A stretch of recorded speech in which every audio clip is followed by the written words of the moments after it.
2015 WRX. Do you want any further explanation? Thought so.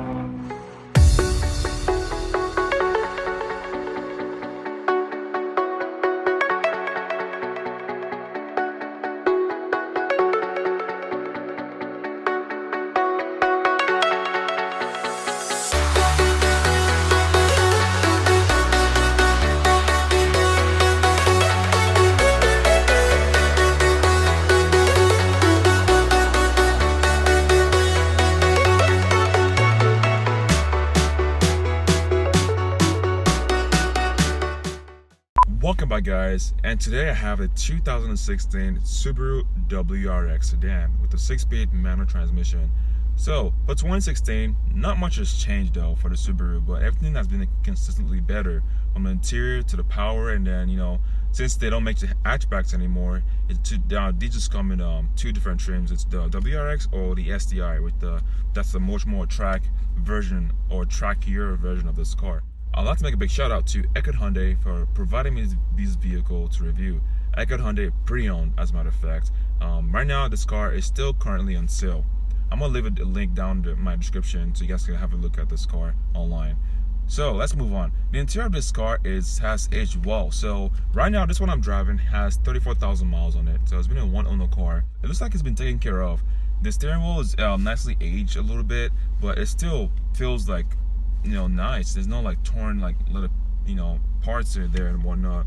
The manual transmission, I like the way it shifts, but the shifter is just too tall for my preference. I like it to be shorter. You know, we can like always you always like change this out. That's like aftermarket, you know, problems to worry about. But yeah, the steering wheel is great. It has leather wrapped steering wheel. I like the side heavily bolstering, and also like it's flat on the side so when you're taking corners and whatnot, it's much more, you know, it feels great at the hands. One other thing I don't like is the instrument cluster. It's red, which is the correct color to be, you know, for like more, you know, give it a more racy feel. But the font, to me personally, I find the fonts really small, so they might want to fix that in the later years. And also, speaking of the center console, moving on to center console, this is a touchscreen center console. I mean, it's just so we have this Subaru Starlink, your Pandora, Bluetooth, and the touch is very responsive, like you would expect. It's not too laggy or anything. It's just the right amount of pressure, and it would respond just quite nicely. Above the two air vents right here, you have your multi infotainment, I don't know what you call this, multi digital display, where you can check your time, you know, your boost pressure, boost gauge, your temperature outside, your clock. It's just nicely thought out. I like how Subaru put that up there, you know. So it's like, I have a big screen up here and a little screen up there, so it's in my line of sight whenever I am driving or, you know, around a track or taking corners, for example. Yeah, so the interior of this car is cloth seats for this premium package. Cloth seats, leather wrapped steering wheel.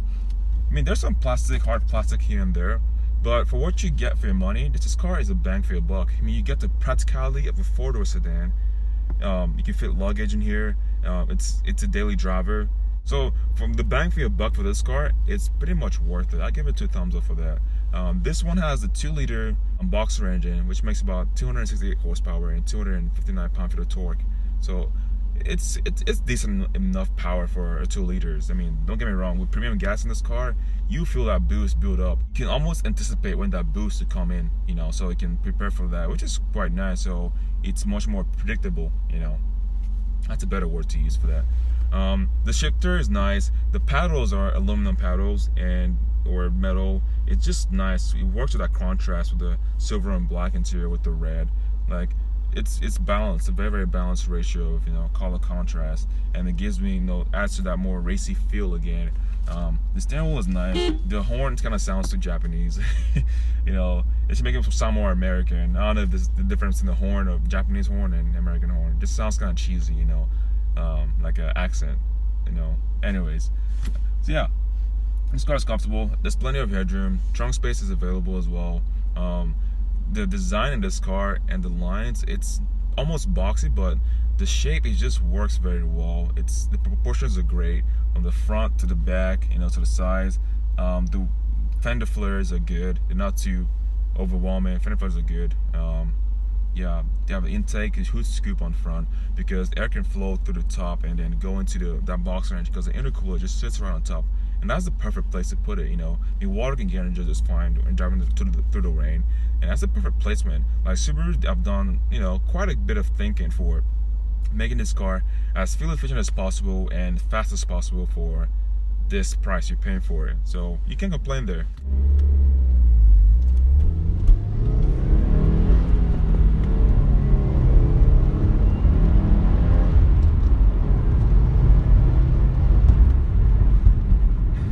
The ride is quite stiff.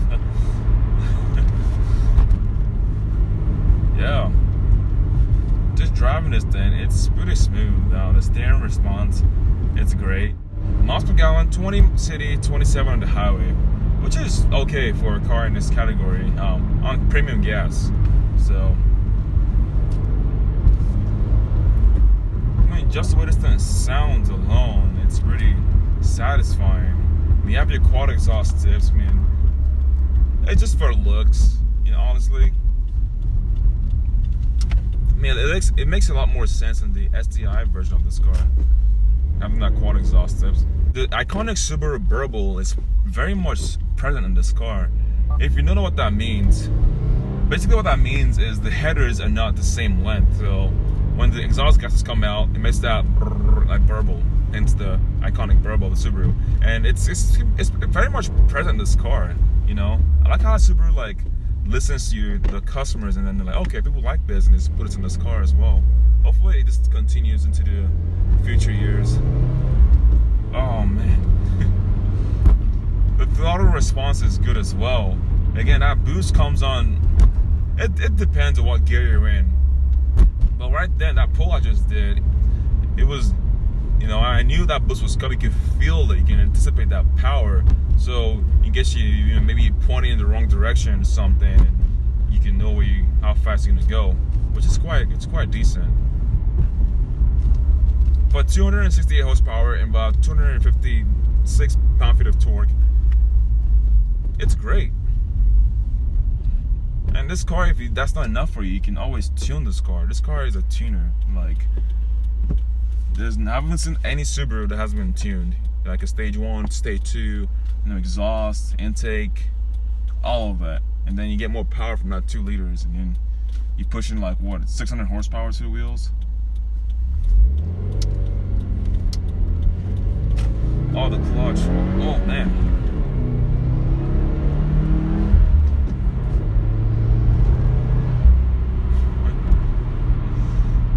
Very, very light clutch.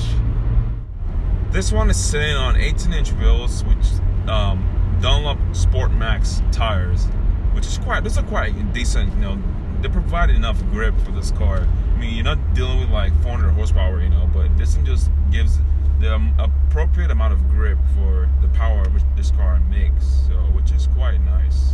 How is the turning radius?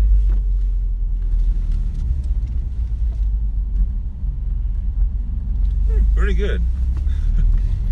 Pretty good. So right now for 2016, this new was around like $28,000 MSRP, and now this one has 34,000 miles on it, and you can still find pretty good pre-owned ones for about $20,000 to like $25,000, depending on where you look and mileage. So, oh, that wastegate. So if you're in the market for a Subaru or, you know, a sedan that you can fit loads of cargo area and, you know, practicality, and then you want that power too, this thing is the bang for your buck, I'll tell you that. You don't even have to buy a brand new one. So this one I'm driving doesn't have the HID headlights. I mean, you can always put, you know, aftermarket HIDs from Dow Dynamics. You know, I can leave a link down below in the description too as well. Like, for what you get for this car and for the price you're paying, I'd say it's pretty darn worth it. You know, but overall, the throttle response, the gearing, and the visibility is just awesome. To look to the right pillar, A pillar, B pillar, all that, over the shoulder. I mean, I have this window sticker right here, but still, it's still great. Like, what would you expect from a car like a 4-door sedan? It just has that, you know, a little bit more, does a little bit much more better than a, you know, regular sedan. which is quite nice. That induction noise, that turbo when it just pulls up, is so nice. No wonder why turbochargers are much more, or actually, I took that back. Turbochargers are addicting, but superchargers are even worse. You know, it reminds me of your childhood. You know, like, it's like a jet taking off, but it sounds. That's one good thing about, you know, factory turbocharged 4-cylinders, or as a matter of fact, any turbocharged cars. You know, if it's properly done.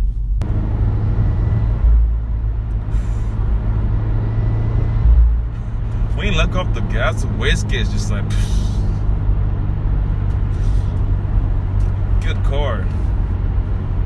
Alright guys, this is gonna be it of this review of this 2016 Subaru WRX Premium with the manual.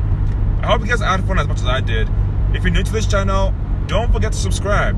My goal by the end of December is to reach 1,000 subscribers. I know it's possible. You guys can make it happen. I'm done. Peace out and stay fit.